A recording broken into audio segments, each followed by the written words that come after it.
18살이 원산의학전문학교를 졸업한 임용재 동무는 보산군에 가라는 이야기가 있었으나 스스로 산간을 택하여 강원도 금강군 신풍리에 왔다.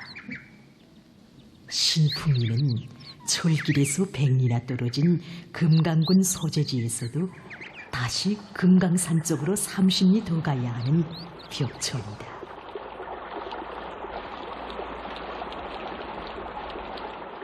금강산 비루봉에서 제일 가까운 동네가 여기 금샘인데 이 마을이 이름이 옛날에는 신풍이라고 했던 것을 세대가 지나면서 단풍이라고도 하고 그다음에 지금 현재는 금샘이라고 부릅니다. 2011년도부터 내가 여기에 와서 보니까 임명재 선생에 대한 소리를 많이 이야기했습니다. 그래서 임명재 동지에 대한 걸 제가 우야 늙은이들을 통해서 물어보았습니다. 늙은이들이 하나같이 말하는 게 임명재 선생이 진여서도 없는 걸 여기 58년도에 처음 진여서장으로 와 계시고 지금은 그때의 모습을 찾아볼 수 없지만 당시 임용재 동지가 진료소 서장으로 배치되어 온 1958년 9월까지만 해도 마을에는 120여 세대의 농가가 있었다고 합니다. 세대수는 많지 않았지만 사방 50리에 놀려져 있어 왕진을 한 번 가자고 해도 보통 20 내지 30리 길을 걸어야 했다고 합니다.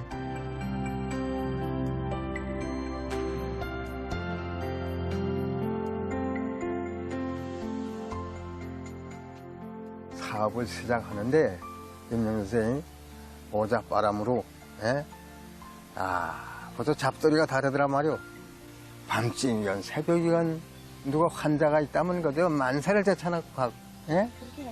근데 우리 마을에 거짓말 웬만해서는 듣지도 못하지 뭐. 그걸 우리 임명재 선생이 와가지고 야 그거 결심하면 그거 고치지가 못 고치겠나. 내가 한번 고쳐보자. 그다음에 달라붙어가지고 계속 데리고 다니고 이렇게 하면서 발성 연습 계속 시키고 해서 그다음에 마지막은 말 제대로 해가지고 거기 총각한테 결혼 60여 년 세월이 지난 오늘까지도 임용재 서장에 대한 추억은 사람들의 기억 속에 생생히 남아 있었습니다. 좋지만 하는데도 1시간 남아 걸리는 환자를 자기 집 웃방에서 6개월 동안이나 정성껏 치료해서 완치시킨 이야기며 농장원들의 가동률이 산모들 때문에 떨어지고 있다는 누구나 웅당한 것으로 생각하고 있던 문제에 대해서까지 스쳐 지나지 않고 산모들을 위해서 사물탐을 다려준 것을 비롯해서 마을 사람들을 위해 바친 그의 정성에 대한 이야기는 수없이 많았습니다. 임명재 선생이 뭘 잘했는가 이 정책적 소위 바로 서서 당의 보건정책은 예방의학이다. 그래서 진료소장으로 배치돼서 예방의학을 내밀었습니다. 예방을 하려면 뭘 해야 되는가? 첫째, 위생 계몽을 해야 됩니다. 선전사업을 앞세우고 예방사업을 앞세워야 돼. 그렇게 하자니까 이 고려 마을을 알뜰하게 위생문화적으로 꾸리고 방역사업을 하고 예방접종을 잘하고 그 다음에 환자들을 미리 다 조사 등록하고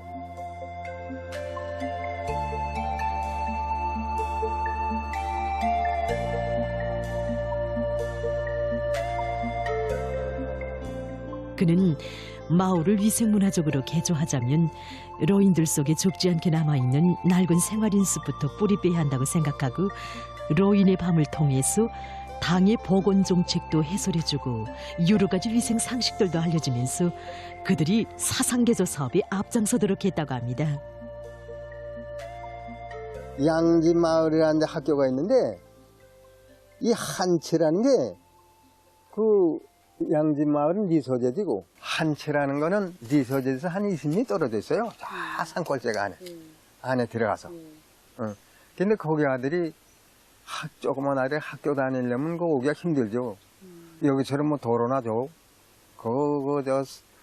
오솔길 험한 데로 하다. 그거를 우리 임명재 선생이 그런 아들을 데려다가 자기네 집에다 갖다가 밥을 해 먹이면서 이렇게 공부시켰죠. 우리 임명재 선생 정말 이런 거 다 얘기하려면 끝이 없어. 예?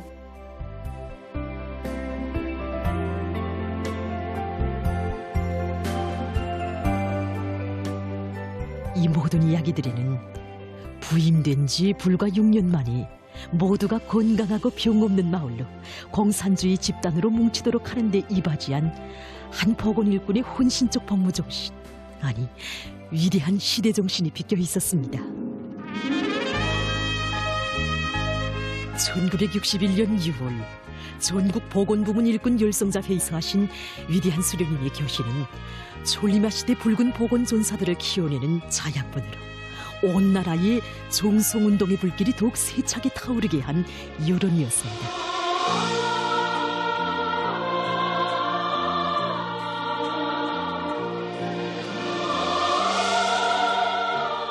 사람들의 마음속에 공산주의 붉은 꽃을 피워 공산주의 인간, 공산주의 집단을 낳게 하는 뿌리가 되고 밑거름이 되는 참된 복원 일꾼들의 모습은 이명재 동지의 마음을 더욱 끓게 해주었습니다.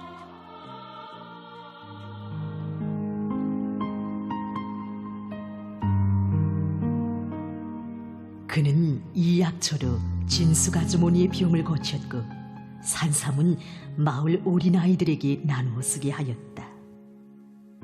이 진귀한 약을 마을 어린이들에게 쓰면서도 자기 아이에게는 쓰지도 않았다는 것을 안 제2작업반의 임용학 아주머니가 너무도 죄송해서 다시 산삼을 들고 달려왔을 때 영재동무는 그 아주머니의 손에 산삼을 도로 쥐어주면서 이렇게 말했다.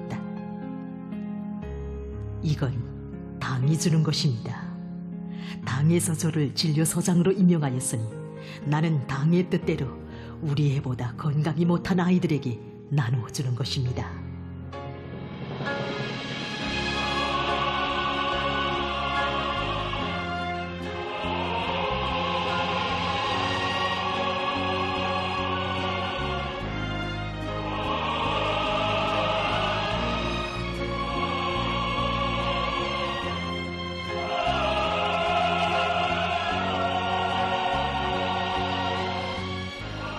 (1971년 6월 1일) 평양에서는 위대한 수령님을 모시고 전국 복원일꾼 대회가 진행되었습니다.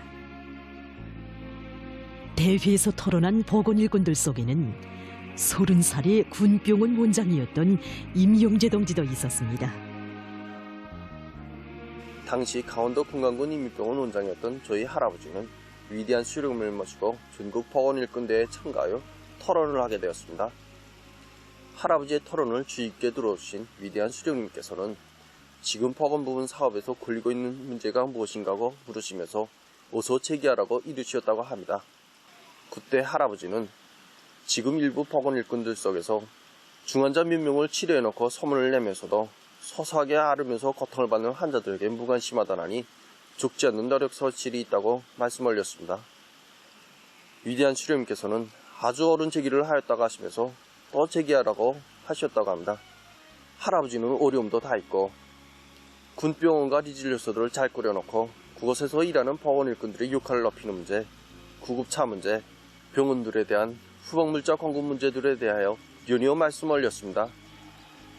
이야기를 마친 할아버지는 위대한 수령님 앞에서 자기가 하고 싶은 말을 다 한 자신이 너무도 민망스러워 죄책감에 몸둘 바를 몰라 했다고 합니다. 그러는 할아버지에게 위대한 수령님께서는 원장 동무는 혁명적 책임감이 아주 높은 동무라고 분에 넘치는 치아를 안겨주셨다고 합니다. 그날 위대한 수령님께서는 의사들은 자기가 하는 일을 직업으로 생각하지 말고 혁명 사업으로 알고 어떻게 하면 모든 사람들을 다 건강하게 만들어 그들이 사회주의 건설에 더 잘 이바지하도록 하겠는가 하는 혁명적 책임감을 가지고 일해야 한다고. 그러자면 의료 집단 전체가 혁명화되어야 한다고 간곡히 교시하셨습니다. 그러시면서 이명재 동지에게 온 집단을 혁명적 책임감이 높은 집단으로 만들려고 공유해 주시고 그에게 노력의 뭉칭어를 수여하도록 크나큰 믿음을 안겨주셨습니다. 그 후에는 그가 당시 강원도 인민병원 원장 사업을 맡아 하도록 하시고 40여 차에 걸쳐 중요 회의들에 불러주시며 우리 당의 복원 정책을 앞장에서 받들어 나가는 훌륭한 복원 일꾼으로 성장하도록 걸음걸음 이끌어 주셨습니다.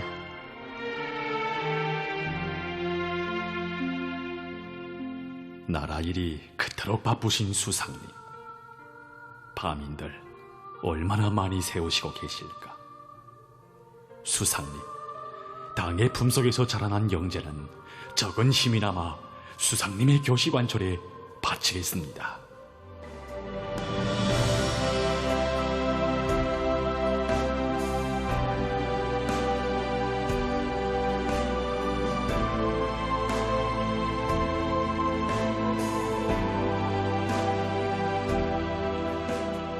경의하는 청비서동지께서는 당과 인민에게 충직한 새 세대 복원 일꾼들을 천리마 시대 붉은 복원 전사들과 다를 바 없는 우리 시대의 참된 복원 일꾼 애국자들로 내세워 주시며 천리마 시대 붉은 복원 전사들의 투쟁 정신이 세대와 세대를 이어 계속 이어지도록 현명하게 이끌어주고 계십니다.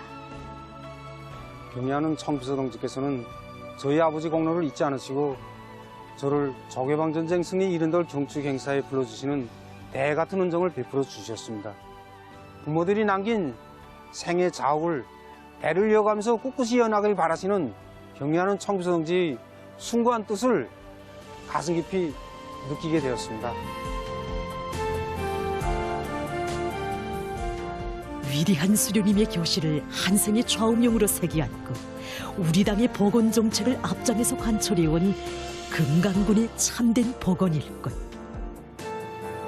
천리마 시대 복원 일꾼들이 지녔던 숭고한 정신 세계를 다시금 새겨주는 그의 한 생은 온 나라 복원 일꾼들에게 이렇게 허수하고 있습니다.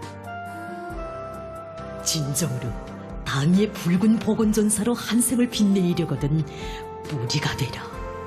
그러면 사회주의 화원의 정성의 꽃은 더욱 아름답게 피어날 것이라고.